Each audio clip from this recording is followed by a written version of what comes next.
Pulling up to Mickey D's just for drinks? Oh yeah, that's me. Nothing extra, just perfection and a straw. Coming in hot for the coldest cups on the block.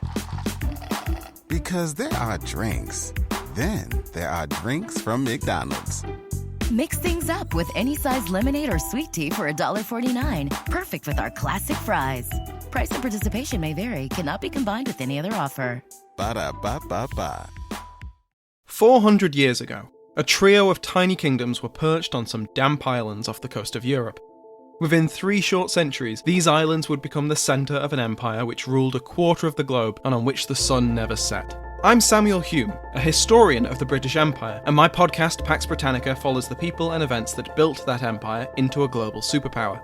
Learn the history of the British Empire by listening to Pax Britannica everywhere you find your podcasts, or go to pod.link/pax. Hi, I'm Scott Chesworth, and welcome to the Ancient World. Episode 32, Things Fixed, Things Moving. Around 530 BC, when Cyrus the Great first led Persian armies over the imposing Hindu Kush, he'd found the lands beyond to be lush, populous, and wealthy. The tribes he'd encountered lived along the upper reaches of a river known locally as the Sindhi, later called the Indus, and belonged to 2 main groups, the Gandharans and the Kamboja. Each grouping was known as a Mahajanapada, roughly great foothold of a tribe, with its own capital and basic administrative system. Cyrus learned that, at the time, 16 Mahajanapadas dominated a broad crescent extending from the upper Indus to the lower Ganges, a region encompassing much of modern Pakistan and northern India.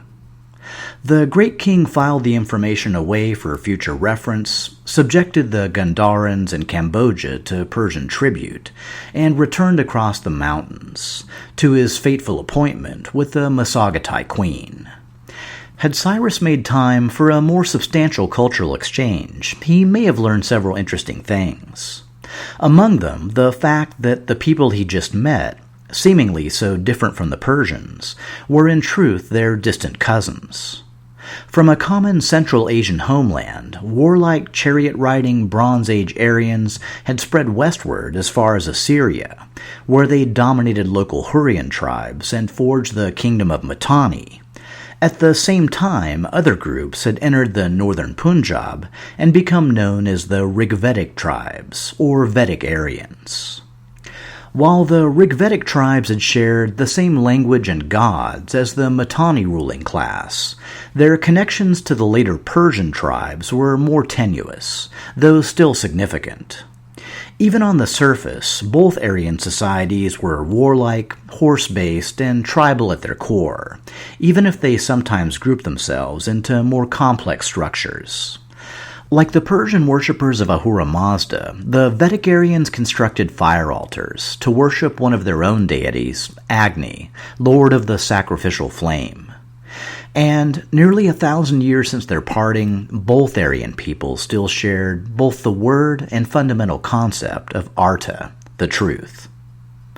Also like the Persians, the Vedic Aryans had gone through most of their history without benefit of a written language, passing down important knowledge through oral tradition. The 6th century BC, coincidentally, had seen the birth of writing in both civilizations. While Darius would use the Behistun inscription and its retelling of his own personal legend to inaugurate the Persian script, the Rigvedic tribes would first use the written form of their language, Sanskrit, to finally transcribe their most ancient and sacred religious texts. Along with the most venerable of these, the Vedas, the Vedic Aryans would also create both the Upanishads, providing much of the basis for early Hindu religion, as well as the major epic known as the Mahabharata. And Hinduism wasn't the only great religion to find its origins in the region. During the 6th century BC, Vedic India was also the supposed birthplace of both Siddhartha Gautama, the spiritual teacher known as the Buddha, and Mahivara, who led a contemporary revival of the religion known as Jainism.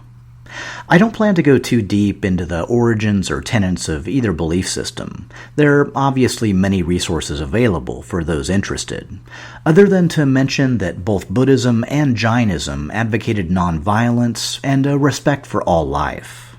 Admittedly an odd fit with long-standing Aryan practice. The lack of written history or significant archaeological finds accounts for the scarcity of detail for the period of unchallenged Vedic rule. To briefly summarize what we do know, the oldest Vedic texts, the Rigvedas, describe an era of late Bronze Age conflicts with local Indian peoples and between rival Aryan tribes. The hymns shed light on a wide variety of contemporary professions, including warriors, priests, cattle rearers, farmers, hunters, barbers, and vintners, along with craftsmen skilled in the arts of chariot making, cart making, bow making, carpentry, metalworking, tanning, sewing, and weaving. The widespread use of iron tools and weapons at the dawn of the first millennium permitted the Aryans to expand from the upper Indus into the Ganges River Valley. The new, more settled agricultural lifestyle that resulted eventually led to the coalescence of larger political units, called Janapadas. It was only during the past few centuries that the region had seen the development of the 16 large Vedic kingdoms known as Mahajanapadas. While most Mahajanapadas were monarchies or oligarchies, Cambodia and a few others were governed under a representative constitutional system similar to what would soon, in Rome, be known as a republic. In this respect, the Rigvedic tribes had less in common with their Persian cousins than with the younger and more experimental civilizations of the distant West. Among the most prominent Mahajanapadas at the time of Cyrus's visit were Gandhara and Magadha. Located on the Sindhi or Indus River, Gandhara was westernmost of the 16 kingdoms, located along the Great Northern Road known as the Uttarapatha. Its location made it an important center of commerce and channel of communication with both Iran and Central Asia. As mentioned earlier, the Gandharan king or Raj, Pukasati, had been compelled to provide tribute to Cyrus's expeditionary force. Near the opposite end of Vedic India, extending from the middle Ganges to the Bay of Bengal, was the equally powerful eastern kingdom of Magadha. Its capital of Rajagriha, or House of the King, was situated in a verdant valley ringed by 7 hills. The well-watered alluvial soil supported a thriving agrarian economy, while the proximity of iron-rich mountains enabled the production of high-grade weapons. These dual factors fueled the kingdom's rise. In the mid-6th century BC, Magadha was ruled by Bimbisara, second king of the Haryanka dynasty. Bimbisara is reputed to have been both a contemporary of Mahavira, the previously mentioned restorer of Jainism, as well as a devout follower of the Buddha. Under Bimbisara and his son Ajatashatru, the Magadha kingdom expanded through military conquest and political marriage to eventually subsume the neighboring kingdom of Kosala.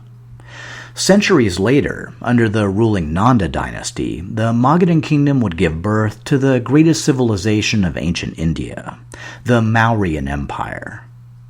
But that, of course, is getting a bit ahead of ourselves. Even situated on the western frontier of Vedic India, it's unclear how effectively the Gandharan Raj Pukasati was able to glean intelligence regarding the bloody succession crisis that followed Cyrus's death. But it's likely that by 515 BC, Pukasati had learned at least 2 things. The first was that a new great king had taken power in Achaemenid Persia.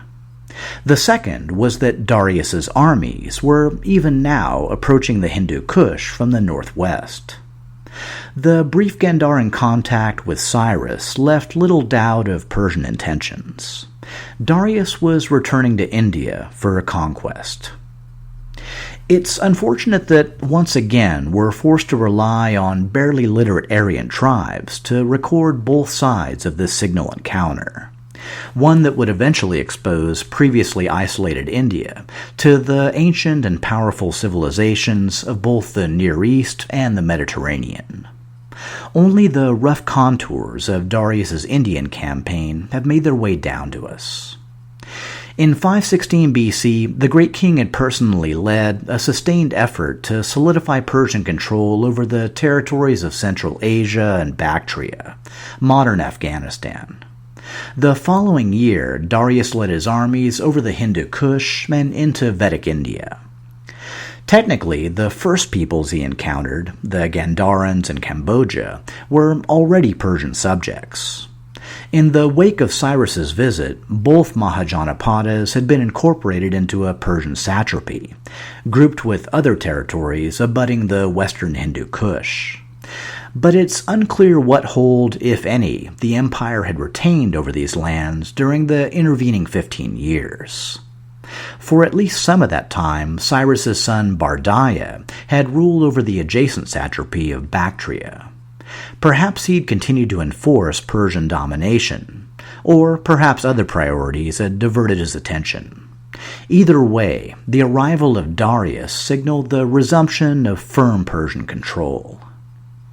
As a Persian vassal, Pukasati was obliged to host and provision the great king's army in the Gandharan city of Taxila over the long winter of 515 BC.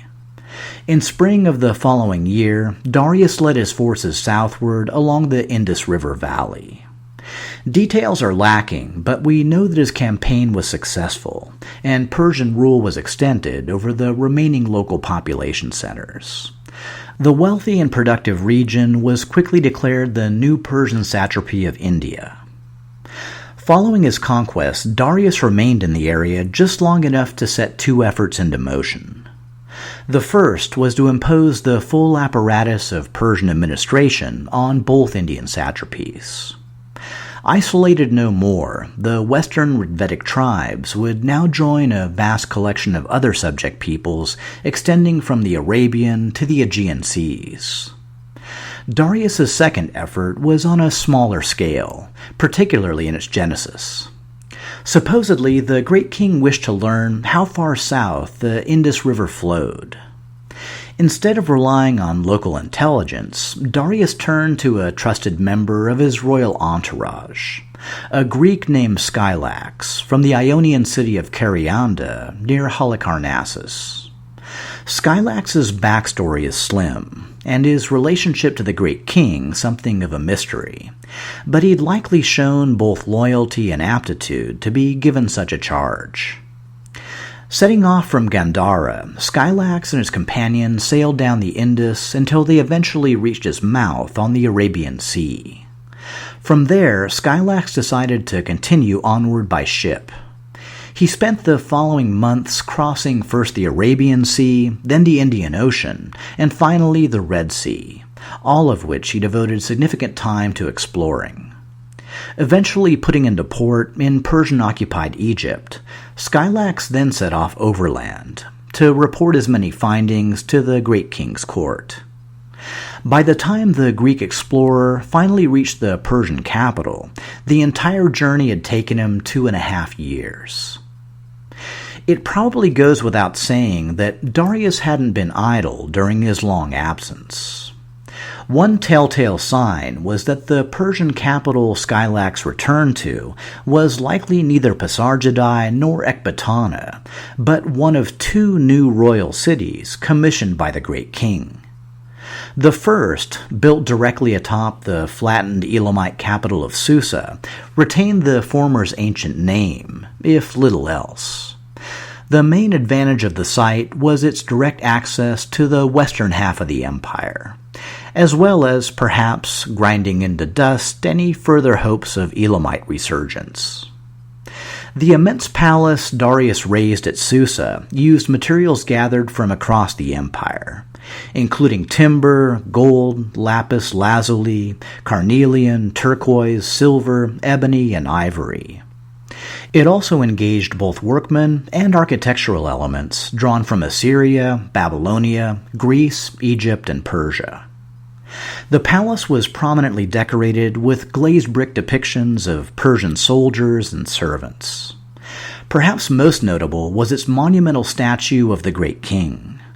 Crafted in the Egyptian style, but with Darius dressed in traditional Persian garb, the statue featured inscriptions in Elamite, Akkadian, Egyptian hieroglyphics, and the New Persian alphabetic cuneiform script. But Susa, of course, was just a start. To be truly great, a king must build where no one has built before. Cyrus's capital of Pasargadae had been well cited, but it would always be that, Cyrus's capital. Darius chose a location 20 miles to the south for the construction of his new royal capital of Parsa, better known by its later Greek name of Persepolis. Work had first begun on the city back in 518 BC, and would continue long after the great king's death. The capital was sited along the river Pulwar, and built on a multi-level plan with angled walls that enabled its defenders to target any approach. The city center contained an enormous platform holding several palaces, audience halls, and the royal treasury. Built mainly of gray limestone, the main Apadana Palace also featured decorative columns of Phoenician cedarwood and Indian teak, and tiled walls adorned with images of lions, bulls, and flowers. The sides of the central platform depicted soldiers, servants, and emissaries of all Persian satrapies, bearing gifts to the great king. Each group was easily identified by their distinctive clothing, hairstyle, and weapons, and the gifts they carried were often unique to their region. Like the royal palace at Susa, Persepolis was designed to reflect the unique multicultural unanimity of the Persian Empire. Administratively, Darius hewed closely to Cyrus's example, both expanding and streamlining the satrapy structure. While local vassal kings were sometimes retained, the satraps they reported to were exclusively Persian nobles, many from the families of Darius's original co-conspirators. Each satrap lived in a royal palace in a provincial capital, with its own treasury, archive, and chancellery. Such nobles were often granted land in exchange for their service, with the insightful twist that the land was typically located in a different satrapy than the one they governed. Provincial capitals were connected to one another by a network of royal roads, designed along the Neo-Assyrian model. The most famous stretch, running from Susa to Sardis in Anatolia, ran for 2,500 kilometers and could be covered on horseback in 90 days. Each satrapy was obliged to provide a fixed amount of annual tribute, based on its relative wealth and unique resources. The only region exempt from taxation was the Persian homeland south of the Zagros. The system resulted in the acquisition of vast amounts of precious metals, both gold and silver, which were soon used to mint a new Persian coinage known as the Daric, after, well, guess who? Gold Darics could only be minted in the capital, on the king's orders, and had an impressive purity of around 95%. Silver Darics could also be minted by important satraps and generals in the provinces, and were often the preferred form of payment for Greek mercenaries serving in Anatolia. Darius also instituted new taxes on landed estates, marketplaces, and livestock. He used the increased revenue to maintain and improve imperial infrastructure, including the funding of large-scale irrigation projects. In every respect, Darius wanted his empire to relay a simple message of power, protection, and stability. The only price required for admission was absolute submission to the Persian king. Even unconquered lands beyond the empire's frontier were allowed to signal their obedience and desire for entry through a symbolic tribute of earth and water. Returning from India to Persia in 514 BC, Darius was greeted by the noble Otanes, the original co-conspirator whose lineage rivaled the great king's own. While Darius had campaigned in the east, Otanes had been dispatched to install Polycrates' exiled brother, Silason, as tyrant of Samos. Silason and Darius had first met when both were in Egypt, during the reign of Cambyses, and the Samian exile had ingratiated himself to the young Persian noble. Once Darius had gained power, Silason had traveled to Susa and requested the great king's support in overthrowing Samos' current ruler, a noble named Maandrios. Darius had agreed, tempted by the prospect of a Samian tyrant sympathetic to Persian wishes. Maandrios and his fellow Samian elites were caught flat-footed by the arrival of the Persian fleet on their doorstep. After first agreeing to accept Silason's tyranny, the Samians soon reneged and launched a revolt. Otanes responded by unleashing Persian forces against the island's defenders. In desperation, Maandrios even tried to bribe King Cleomenes to send Spartan aid, but to no effect. In the end, the Persians were victorious, and Silason was installed as a tyrant, but with a terrible loss of Samian life. Years later, plagued by nightmares, Otanes would make a concerted effort to repopulate the island. It didn't take long for the Greeks of the eastern Aegean to learn of the conquest of Samos and the fearful proximity of Persian power. Otanes reported back to Darius that many islands were already considering making the symbolic tribute of earth and water. The great king received the news gladly. Maybe it was finally time to turn his attentions to the west. The same year, 514 BC, witnessed a sharp change of course in Athens. For a dozen years, Hippias and Hipparchus had managed the city's affairs according to their father's example. Their growing sense of comfort and security was underlined by the potential rivals they allowed to hold city office. One archon during the period was Miltiades, nephew of the earlier Philaid leader who'd captured the Thracian shore of the Hellespont for Pisistratus. In 515 BC, when his brother Stysagoras died, Hippias and Hipparchus dispatched Miltiades to assume his brother's former role as vassal tyrant of the region. Miltiades knew that his brother had been an unpopular ruler, plagued by wars and revolts. Deciding that a firmer hand was necessary, Miltiades began his tyranny by imprisoning local leaders and raising a force of 500 mercenaries to help keep order. He also formed an alliance with King Alorus of neighboring Thrace by marrying his daughter Hegesippila. To the Athenians, the elevation of Miltiades to archon then tyrant was at least consistent with long-term Pisistratid policy. Far more of a shocker was the archonship of Cleisthenes, an Alcmaeonid noble and descendant of the same Megacles who'd cost Pisistratus his second tyranny. Why Hippias and Hipparchus had overturned his family's exile and let Cleisthenes hold the city's highest office was a bit of a head-scratcher. Of course, being an Alcmaeonid, Cleisthenes tried to make his archonship something more than titular, a transgression for which he and the rest of his clan were once again banished from Athens. But still, minor blips aside, the tyranny of Hippias and Hipparchus remained both subliminal and popular. 514 BC was, as I said, the year things went truly pear-shaped. And it's appropriately ironic that perhaps the most momentous event in the entire history of Western civilization, the invention of democracy, should begin with something as basic and sordid as a lover's quarrel. Sometime previously, Hipparchus had taken a shine to a young man named Harmodius, reputed to be the handsomest guy in Athens, which was all well and good, except for the fact that Harmodius already had a lover, an insanely jealous lover named Aristogeiton. After some initial flirtation, Harmodius dropped Hipparchus like bad Corinthian pottery, then went on to tell his lover about the tyrant's advances. Feeling spurned, Hipparchus went on to embarrass Harmodius' sister in a public forum. Long story short, things were getting super catty. In fact, they were becoming downright Kardashian-esque.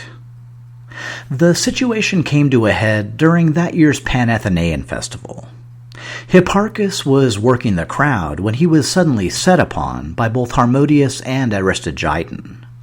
The tyrant's bodyguards managed to kill Harmodius and seized Aristogiton, but it was too late. Hipparchus had already been stabbed to death. Hippias was beside himself with grief. His brother, the closest person to him in the world, and his partner in governing the greatest city in Greece, was dead. And for what? Of course, the captive Aristogiton was tortured in prison and soon confessed the base motive for the crime. But even after his execution, Hippias remained inconsolable. His family had given Athens everything, and what had they gotten in return? Murder and betrayal. Even worse, rumors had begun to spread that the tyrannicides, the name quickly bestowed upon Harmodius and Aristogiton, had not been acting out of petty malice, but instead striking a symbolic blow against tyranny and oppression. In his sorrow and fury, Hippias' mind began to turn on a single dark thought. You think you've seen tyranny and oppression?